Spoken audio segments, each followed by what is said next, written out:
Hey everyone, and welcome back to The Verdict's In. I'm your host, Nicole. I'm Gary. And today we are covering American Sports Story, Aaron Hernandez, Season 1, Episode 2, entitled Consequences with Extreme Prejudice. It was written by Ryan Farley, who's worked on Ozark, Stuart Zickerman, who worked on the first episode, Dominique Foxworth, who worked on Undefeated, and I believe is also a former player. And then it was directed once again by Carl Franklin. Gary, what are your thoughts on the whole episode and then also the title of the episode, Consequences with Extreme Prejudice? The episode as a whole was informative. These guys were bad news.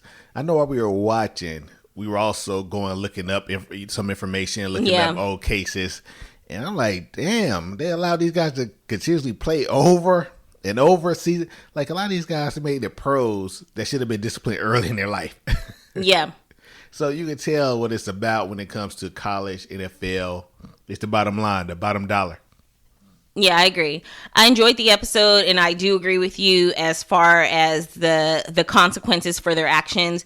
I know last week or the last episode, I was like, oh, I'm just going to focus on the show. I'm not going to look stuff up. But it was just too crazy not to look up. I'm like, wait a minute. Crazy, I'm like, hold on. Did that really happen? Did they really, So I started Googling. Ain't no way. Ain't no way. Even Pouncey, that was one of the twins. I looked him up, and it was like the story on Wikipedia was like, yeah, him and like several other players were like bullying people and da-da-da. So I was like, oh shit, he about to lose his job after all of that. And then like the next sentence is, and then he got a $20 million extension. I'm like, what? I'm like, oh my gosh. Like, this is trouble after trouble after trouble. And I know bullying is not technically illegal, but NFL is on their whole, what is it like being good image and being a good sportsman like. So like you hear that they're bullying these people or whatever shit he was doing. And then like the next sentence is like a big old extension.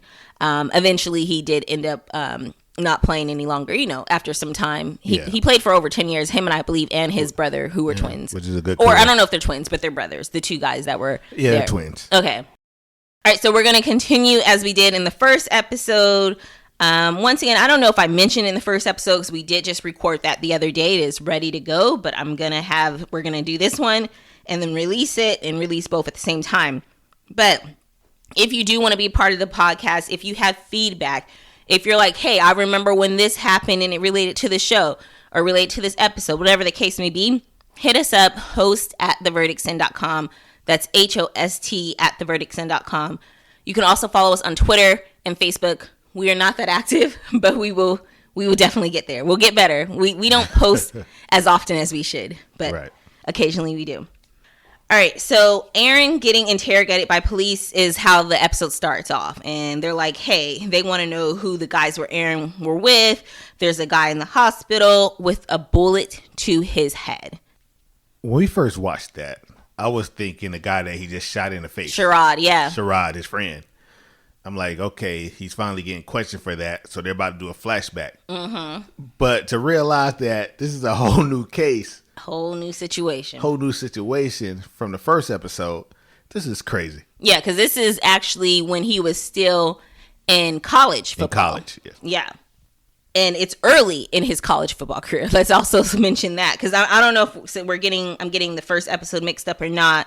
He got in trouble in the first episode as well, or is this second episode he got in trouble when the coach is like, "You've only been here a month and you're already in trouble." That was this episode. Okay, yeah. So it's early in his college career.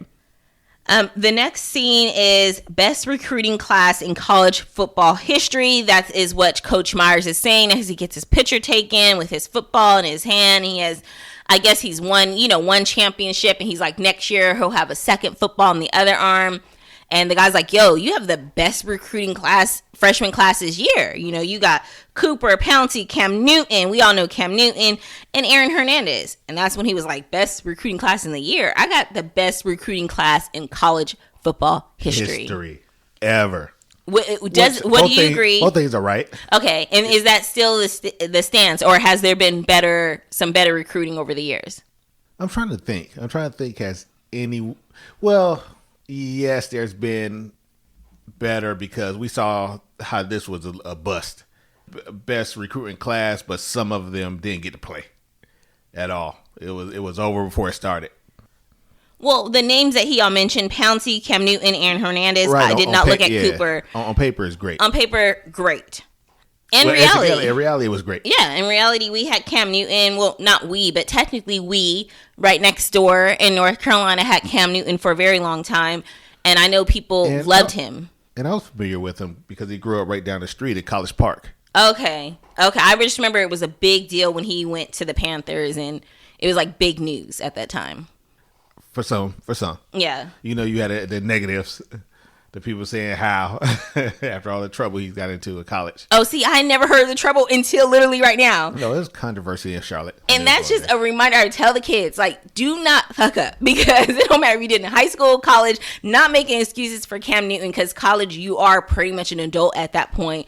But if you think, oh, I can just F around because I'm in high school or I'm in college, we're just having fun. No, that shit will come back up over and over and over. But I never heard it about Cam Newton. I didn't know he got in trouble.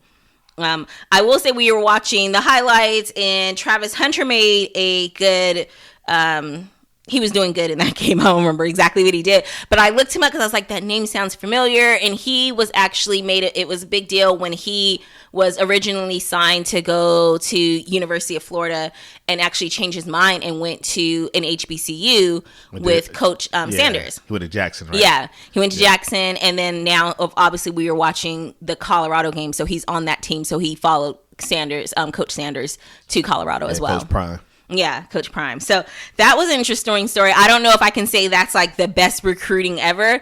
Obviously, Sanders, put a lot into him and made him feel comfortable to say, I'm going to switch and go with you from Jackson to Colorado. But I'm just impressed with the young man so far. So we have we can arrive at the locker room. There's a lot of locker room action. There's, I don't know, they're sort of rough with each other, kind of wrestling. They're doing different things. The guy has his dick out and is coming at the other guy. It was just weird. And then, I don't know, they were just weird. And I was just like, I can never imagine this in a girl's athletic locker room. It's pretty much the same, I think, in both locker rooms. Because I'm pretty sure the girls, y'all walk around each other naked with no clothes on. Right? Potentially, but I mean the rough part of I'm it. getting there. Okay. I mean, now that part of it is just crazy. But that's how locker rooms has always been. Since I played Pee Wee football, high school football. Mm-hmm. This is the locker room.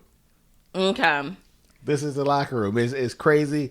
I mean, some people, partake a little more in locker room action than others, because I just got dressed and got the hell out of there. Right. I wasn't sitting in there too long after the game. I had things to do, unless the coach was coming in to speak to us. Yeah, Aaron is excited. It's obviously his first time in the locker room. He's like all wide-eyed, deer and caught in the headlights, and it's cute because even one guy, when he starts saying, "What are you looking at?" Aaron looks like all scared, like shit, and then the guy gets after another guy. So it was a nice little, unique, different. It was unique seeing his, first day he meet Mo Collins. Yep, and Cam Newton. Yeah. Yep. And so they come out on the field. Coach gives Aaron the cold shoulder.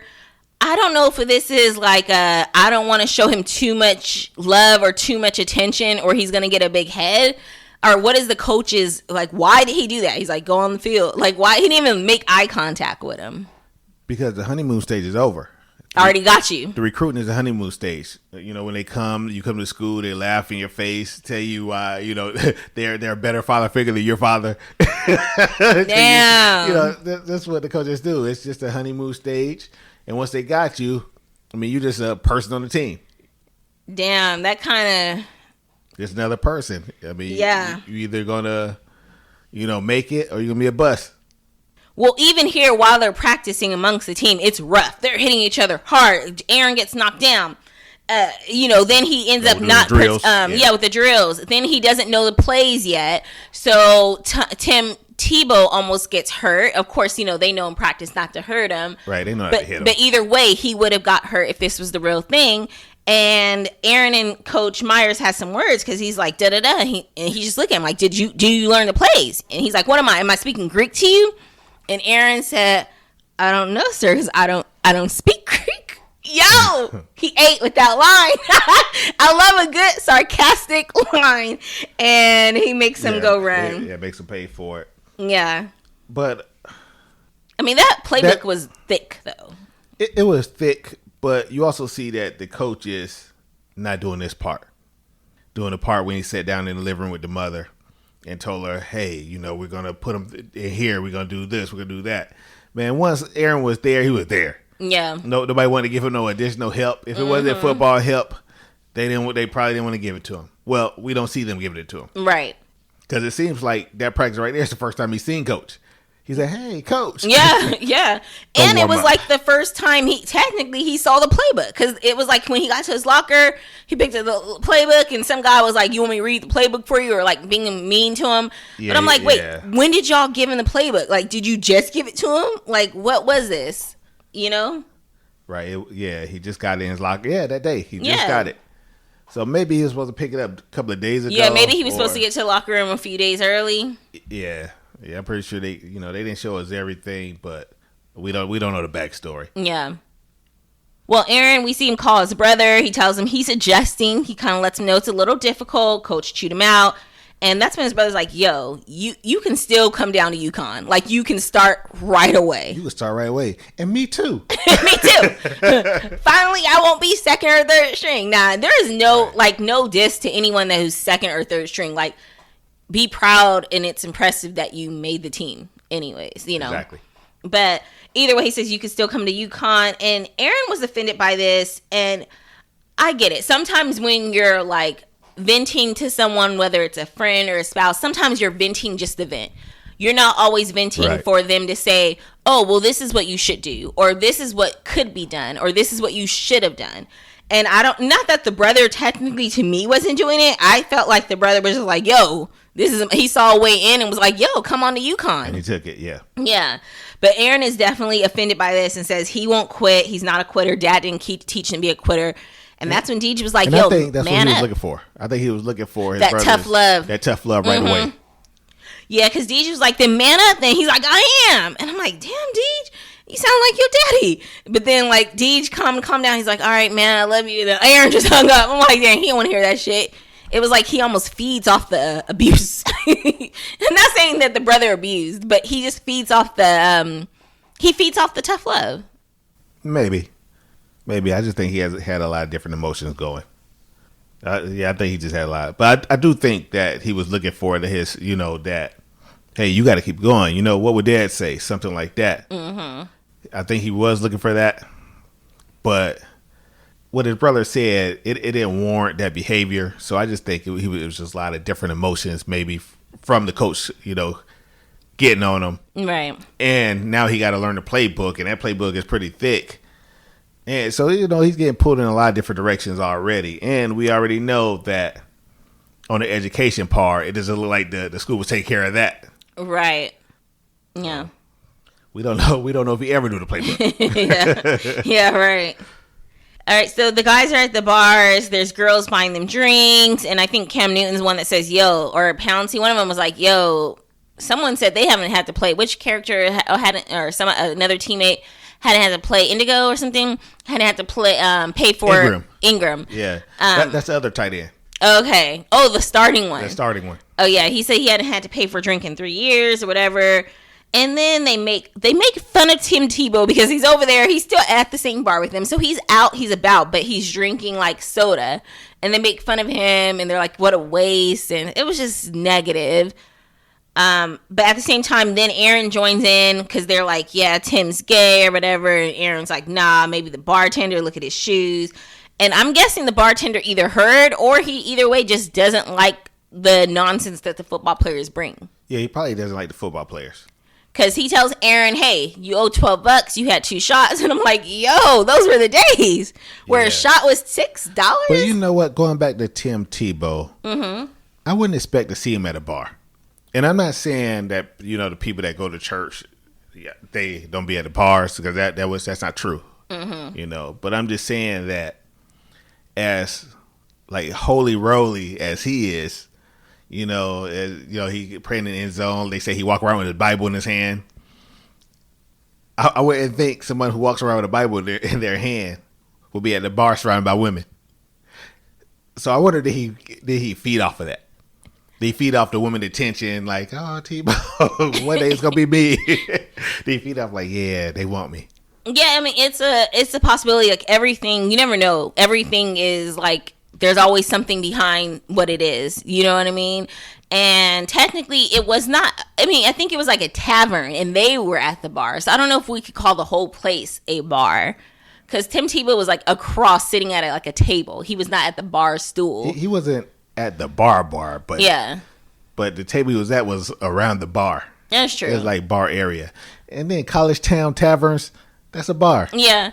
I mean, I'm guessing with him being so high profile that he was at that time, he probably had a PR. I'm not going to say that his love for his religion wasn't genuine, but let's say that it's potential that he did have some type of PR system and their PR, team, and they're like, yo, look what your score, your name or whatever it is that they're checking for is going through the roof. The ladies love that you're a godly man, a God-fearing man. And yeah, it's potential that, he was already that way and maybe, went, dived a little bit deeper into it.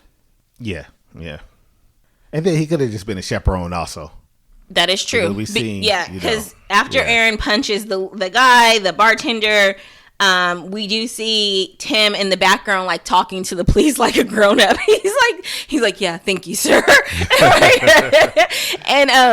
And then we get Huntley Johnson, Mr. Johnson, aka who I called Bud Garrity, because he's like technically not on the team, but it does sound like the team probably hires him, like has him on their payroll because he's a lawyer. He's definitely on the team's payroll. Yeah. And I don't know if you know Bud Garrity from Friday Night Lights. He was like obsessed with the team. I don't know. Oh yeah, yep. And that's what I thought of. But John, I don't think he's obsessed with the team. I think he's obsessed with that the money, paycheck. Yeah, because he was smiling later on when they were talking about how many people got arrested. And then I think one of the players even said, like, "Yo, he's about to be a billionaire from us." Yeah. But Mr. Johnson, he's back. He has Aaron back at his office. He says, "You seem like a pretty good kid. I'll remind everyone." Lizzo said, "Why men great till they gotta be great?" This guy, everyone keeps calling him a great kid. He's automatically a great kid. It's like he starts off as great and he has to prove over and over and over, like 5 times, that he's not great. And I just think of that line from Lizzo. Well, I think they think he's a good kid because up until now, he was a good kid. Because his father, you remember during the high school, his father was there. Mm-hmm. So all that nonsense and all that other crazy stuff his father was tolerating. So he was a good kid up until now, and he still has the mannerisms. Like he said in the office, yes, sir, no, sir. So you can tell when someone's a good kid and they're acting out. Yeah. And you tell when somebody's just rotten. Yeah. No helping them. Well, he tells him, like, yo, you need to be prepared. You have more enemies than friends. Like, the girls are going to come at you. Other people are going to come at you. There's people watching you all the time. And this is what his dad told him, like, a year before. And he ends up talking to somebody on the phone, Johnson that is, and he's like, yo, sideline seats, they're not pressing charges. And then the person on the phone, it sounded like a lady. She's like, yeah, she don't just want sideline seats any game. She wants it between UF and Ole Miss. He's like, okay, you drive a hard bargain, you got it. They probably got like 20, 30 seats saved for fuck ups every game. For BS like this. Yep. That they're not going to press charges. But I wonder what they gave the guy, like, to not want to press charges. The bartender. Because he's like, oh, he's from Jackson, fuck him anyway. Like, what? I mean, they probably gave him something. Probably the sideline seats were for him. Yeah, but I don't know, because he didn't seem like he was a fan of football. They might have slipped him some dough. They could have, or they could have just scared him. Yeah. Because, like, do you want to be the guy that takes Aaron Hernandez out of the game? Well, not just that. You won't be able to work in this city anymore. Those fans there are crazy. Yeah. That's what I mean. You won't be able to work in this city anymore. You won't be able to work there anymore. Yeah. They probably just went back home scared. Yeah. That's unfortunate. So Aaron goes to Coach Meyer's house/mansion for dinner. He has, like, the perfect wife. He has the 2 kids. Well, before we get there, before Aaron left the office of Huntley, he said, yeah, I'm sorry, sir. You won't be seeing me again. Yeah.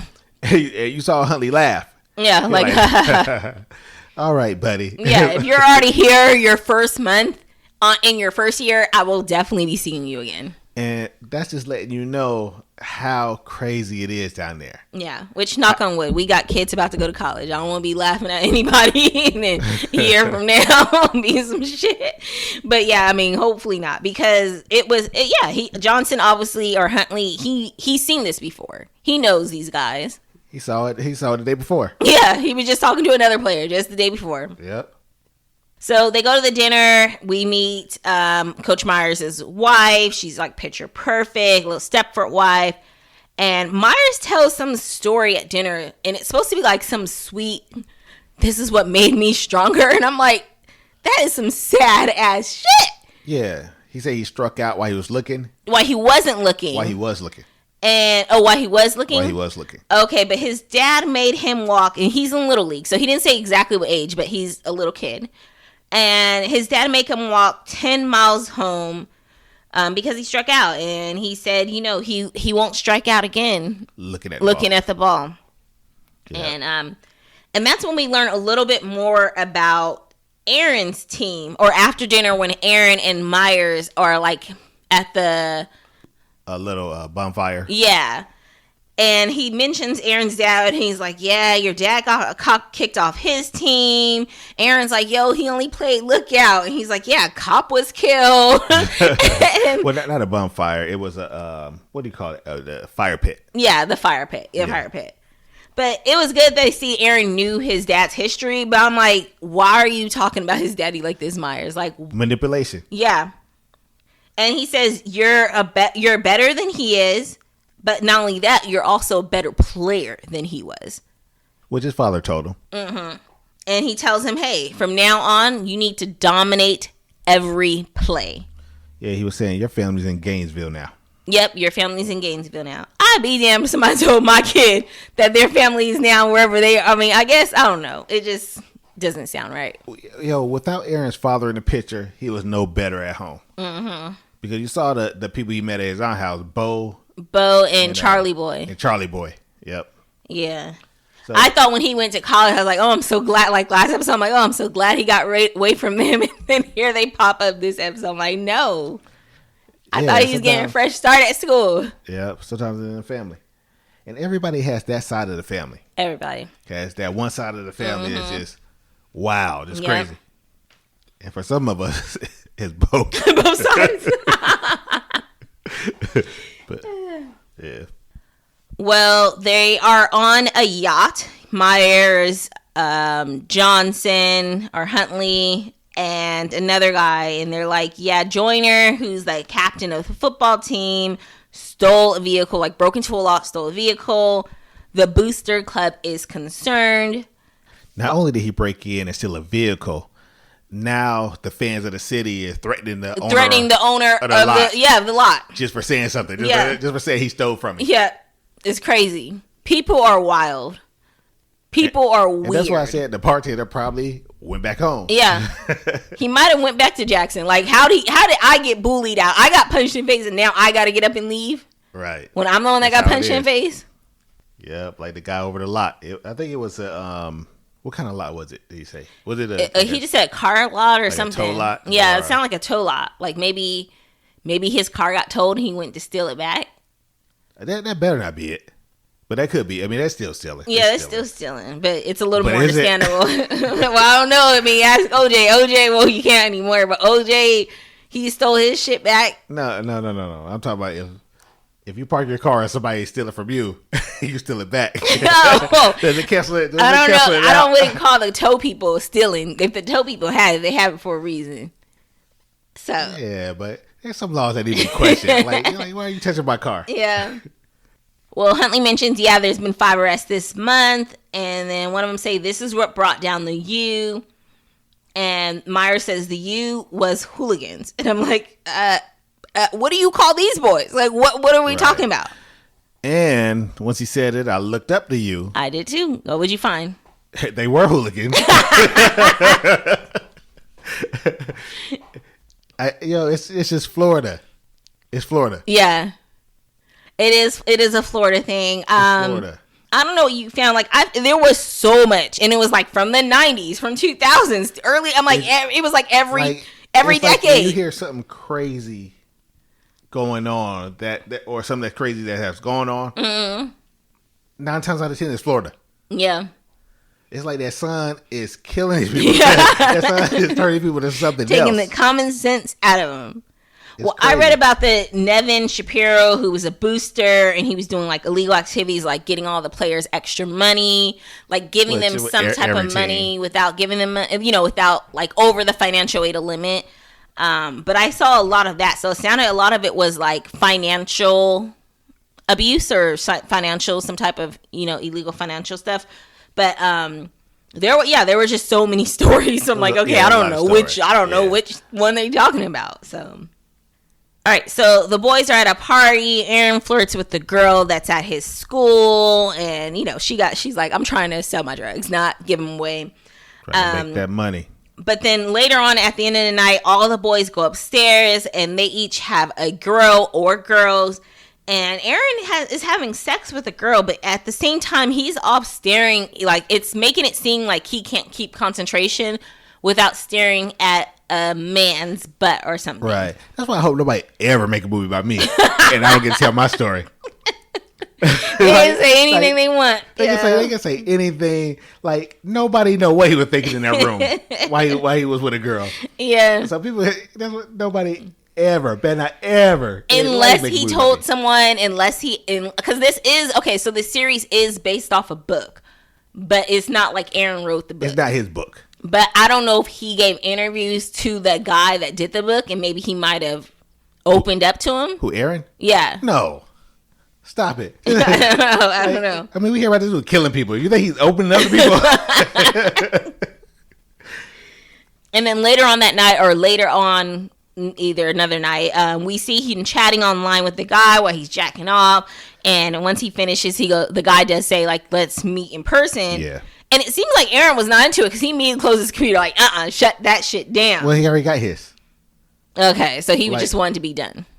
Yeah, his head was just clear afterwards. He finished doing what he was doing. His head cleared up, and there was no need for the computer no more. Yeah. Yeah. Although he obviously changed his mind because later on we do see him meet either that guy or a different guy in person. Right. I think it was the same guy. I think so too. Which that means that guy's really showing his real face because that's what it looked like. It looked like the same guy, but looks like the same guy. Yeah. We won't jump ahead. So Aaron becomes a starter after the player gets hurt, Ingram. And at the same time, while he's like kind of sad about it, everyone's like, yo, you got your shot. This is like the best. This is the best, the best thing for you. Trust me, don't you think that Cam is waiting for somebody else to get hurt for this? We're all waiting for our shot. Well, that's the thing in college, especially those Florida teams back then. Those teams, they were faster than everybody. They were bigger than everybody. I mean, they had the best players. So, yeah, you had to wait in line. And when you had to wait in line, I mean, sometimes you be like, hey, I just hope somebody hit him a little too hard. Put him out for a little bit so I can show what I can do. Yeah, actually, I'm glad. I hope he stink up the place. Yeah. I'm glad you mentioned that about like how big the players were because Mo sort of hints at that earlier when he first meets Aaron. He's like, yo, Mexicans don't play football, which no, Cam says it. Mexican. He's like, are you Mexican? And Cam's like, stupid Mexicans don't play football. Oh, yeah. And then he's like, I'm Puerto Rican and Italian. And they're like, well, you must be good because we don't recruit up north.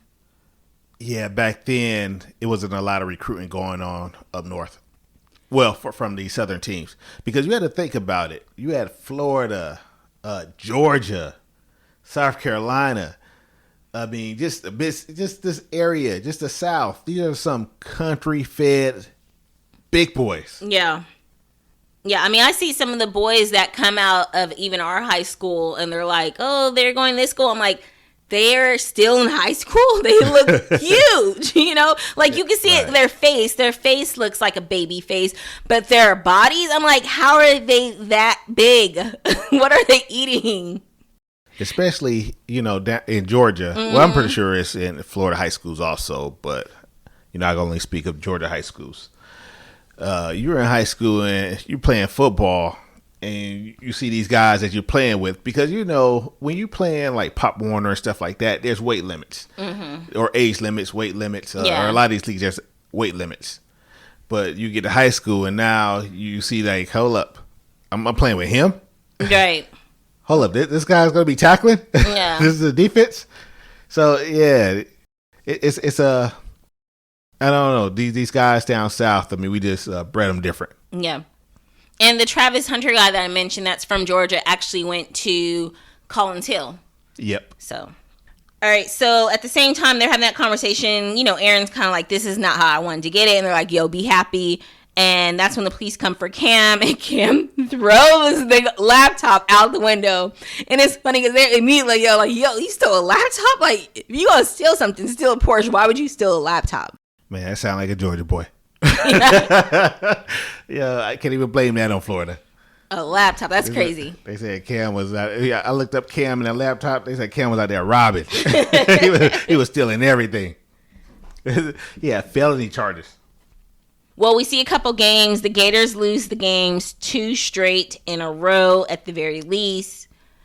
Next, it skips to Charlie Boy and Bo. They come to visit Aaron. Cousin Tanya sent them with a pack of weed for him. We're like, come on, Tanya. Right. Like, that's why I said he was no better. Yeah. Better at home.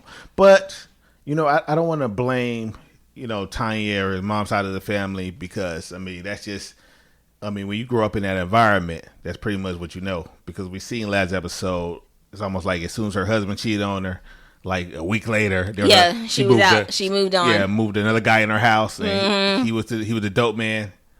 So, that's just the environment they were raised in. So they just don't know any better. Mm-hmm. But you can tell immediately that Aaron's friends are not feeling them. Like, yeah, they thought they might like to have a little fun, get a little rough, but they know the real rough. They know these 2 guys have done some shit that they probably, most of them would have crossed that line. Well, the thing to them is those guys were clowns to them. Yeah, that's true too. Although, because it's a different roughness in different areas. Mm-hmm. Because you had to think about all these players, Cam and the rest of these players. They come from the underprivileged environments. They've come from the hood and they've seen like thugs and stuff from their areas. Right. And most of the time, when a guy's a street guy or a gangster, he's not going to be in there getting loud. Hey, where the waiter at? Yeah. These are guys that are trying to prove that they're tough. Mm-hmm. And those could be the most dangerous ones. Those are the most dangerous ones.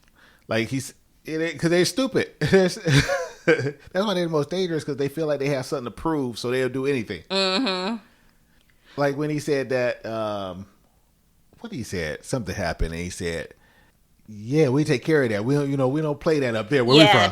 One of the Pouncey brothers' chains, his chain was missing. He's like, "Yo, my chain got missing during the scuffle." Okay, so we jumped ahead a little bit. Yeah, no, it's right. It's on the same scene, but right before that, I thought it was funny when Cam Newton was like, "Yo, get busy, bone, yo." To Aaron. Yeah, because you got to think about it. These guys were clowns to them. Mm-hmm.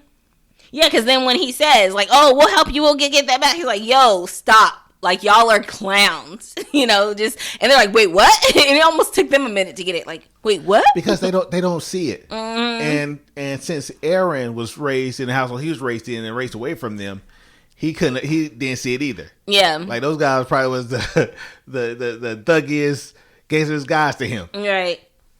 So he can't see it. But the other guys, that came from those areas, because this, just because they're, playing college football, whatever. These guys come from rough areas. Mm-hmm. So they know a clown when they see a clown. So we go back to that police interrogation, and he says 2 dead in a shooting. Tell him he needs to talk. And I was like, oh my gosh. Like, first I was like, did they go and kill those, like, Aaron's friends because of them calling them clowns? But it did seem to be tied or connected, but it wasn't the Pouncey brothers. Right. It seemed to be tied. No, it wasn't them. Mm-hmm. But yeah, it seemed to be tied or connected because they said who was the other guys you were at the restaurant with. Right. So that lets us know that 2 guys from the restaurant got killed. One thing I noticed, when the fight broke out, fans jumped in and started fighting fans. The security jumped in and to break fans up from fighting other fans. Like the guy who who got hit first. The guy who Busy Bone hit. Uh-huh. What's his name? Charlie Boy? Yeah, I think that's Charlie Boy. Yeah, so the guy who Charlie Boy hit, after Charlie Boy hit him, remember another guy just came and started hitting, yeah. Because even the security afterwards, after he broke it up, he was like, I'm sorry, guys. I'm sorry. I'm like, what do you apologize to them for? They were the aggressor. Yeah, so it seemed like, Charlie Boy was the aggressor, but once he hit him, since some other fans of the team jumped in and started fighting. Start fighting those guys. So as far as who killed those guys, as of right now, I don't know. It could have been a fan. They could have got into it again outside. I don't know, because we did see them with guns. They did have a gun. But they're down. Everybody have guns. Yeah, that's true. I mean, yeah, it's kind of probably odd for people up north, but everybody down south have guns. Yeah, that is true. Well, Myers' wife tells him, like, yo, you need to cut the bad apples loose. And he says he can't because he needs to win. Like, do you want all this? You want this house? You want these trips? You want everything like that? And then he, like, legit starts having a panic attack because, like I said, they just lost at least 2 games. They might have lost more. Well, we see them his players are getting in trouble. Yeah, we see him lose 2 back-to-back. One of them being LSU, which is a big team. Now his players involved in a death, potentially 2 deaths, and he starts having a panic attack because they'll let people go. They don't care like you got bills; they'll let you go real quick. Right, and what was it? 2007. Mm-hmm. Yeah, he just signed a 6-year contract that year. Oh wow! Right, so he's getting paid $3.2 million a year. So I'd be panicking too. Yeah, if my team was losing, mm-hmm. Like okay, they about to take millions from me. You got to win. So, and that's a dangerous part about it. You're not helping these guys out. You're not helping develop them. They're not becoming men because you can't discipline them. Mm-hmm. You're scared to discipline them because you don't want them off the field. So that's why these guys have academic problems, behavior problems, because if they're, doing all this craziness, fighting everything, they have behavior, emotional, all kind of issues that you're not helping. It's almost like you're throwing gasoline on a fire. Mm-hmm. You tell these guys' parents, hey, we're going to help them once they get here. Oh, they get in trouble here. Oh, we got them. We're going to straighten that all out. When you really don't care about them, you just care about winning. Yep. To me, they make it the incentive. I don't know what other way to do it, but it's like the incentive is, if there's incentives to win, then you're going to want to make sure they win, and you're going to think everything else like, oh, what's the right thing to do? What's the moral thing to do? Ethically thing to do kind of goes out the window.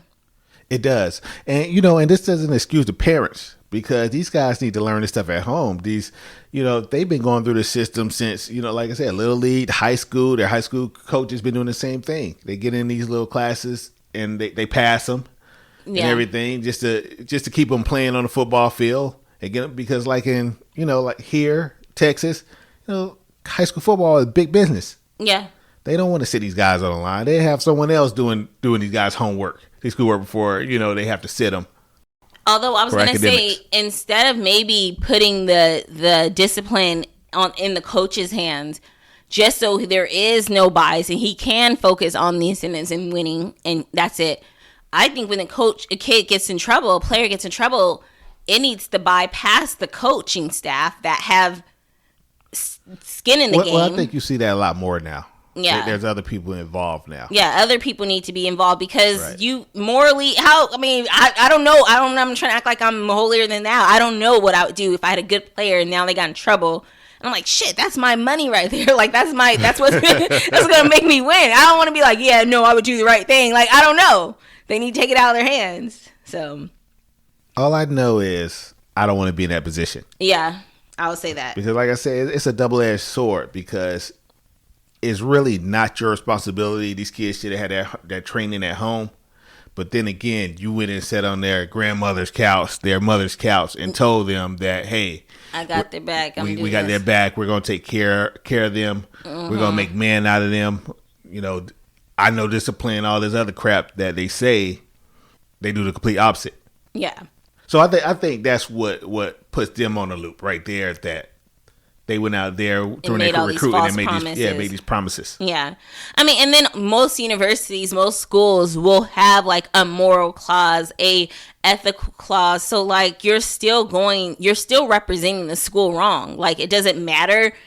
Like, you know, say there was like Mike Myers. Doesn't matter that he was a good sport if he's killing people. You know what I mean? Or, you know, whatever, another, you know, fictional killer or whatever. But we see Coach Myers, he's letting someone go. We don't know who it is. And then it turns to Cam Newton. Yeah. And Cam's like, wait, what? There's other people that's done worse shit than me. But yeah, you have a lot of people that's done a whole lot of bad things. Yep. Like serious things.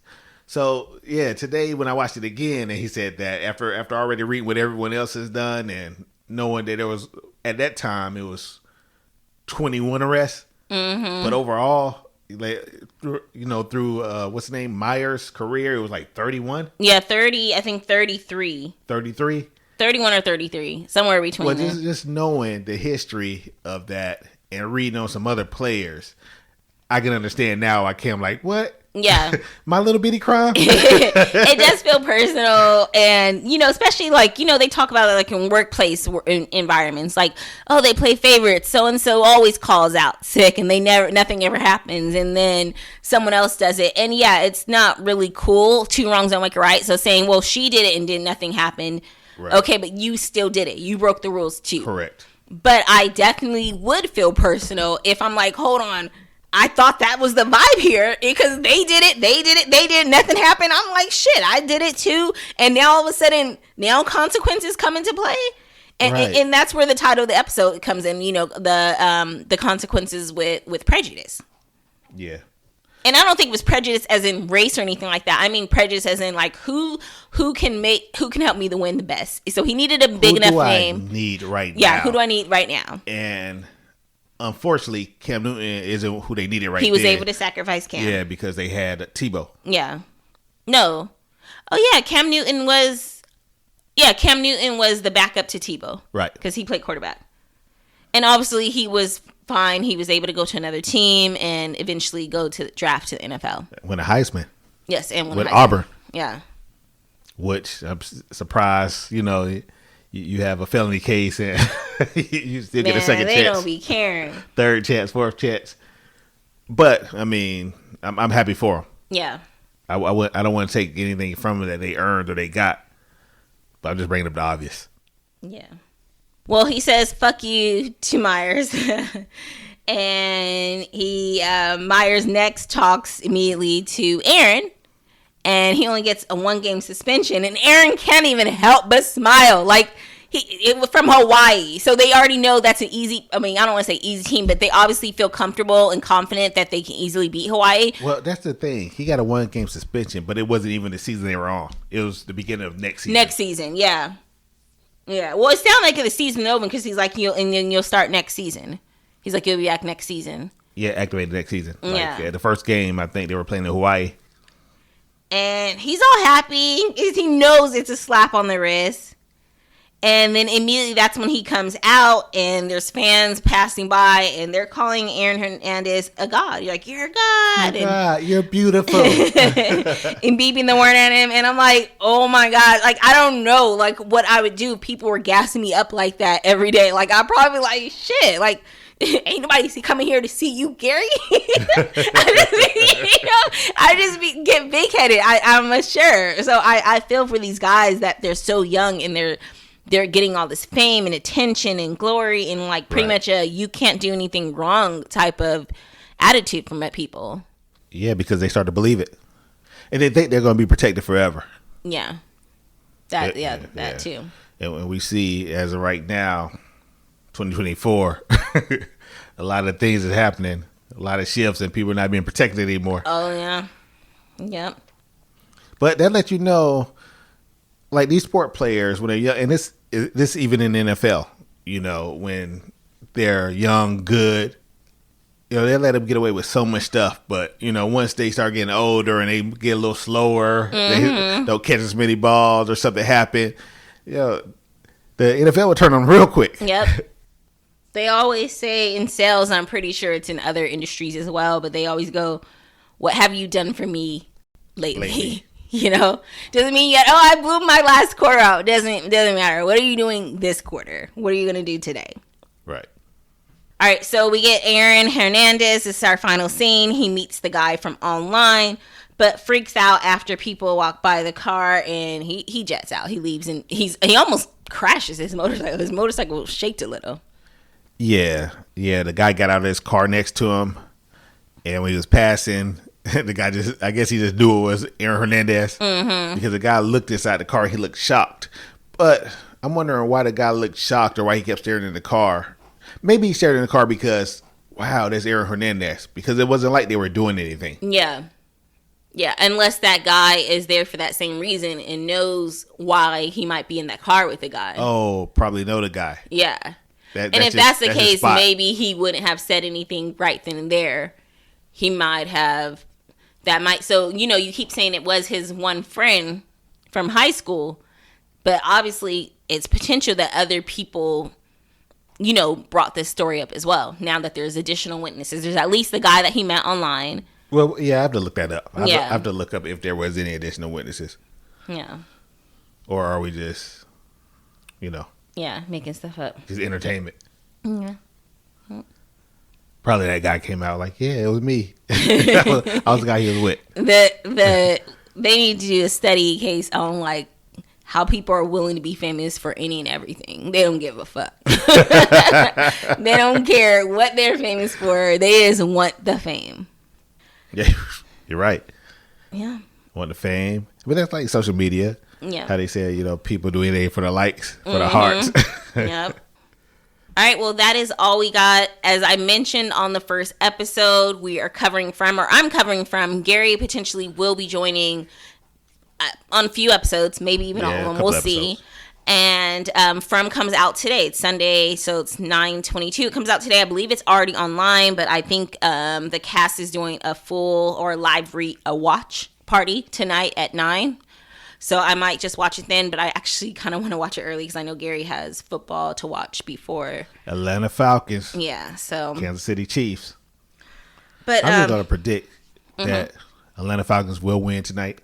Yes, that was so good last time when they beat the Eagles. Oh, yeah. Yeah, barely. That was the last game, right? Barely. Yeah. But hey, a win is a win. Yep. We just watched the highlights from the Colorado game. And that was close. It went to overtime. It went into overtime, college football, and that was a good. I mean, I just enjoyed watching those highlights. I was like, ah. But so anywho, watch From MGM Plus on Amazon Prime, and then you can catch the feedback on my Small Screen Saga, podcast. Anywhere you get your podcast. Until then, I'm Nicole. I'm Gary. Bye.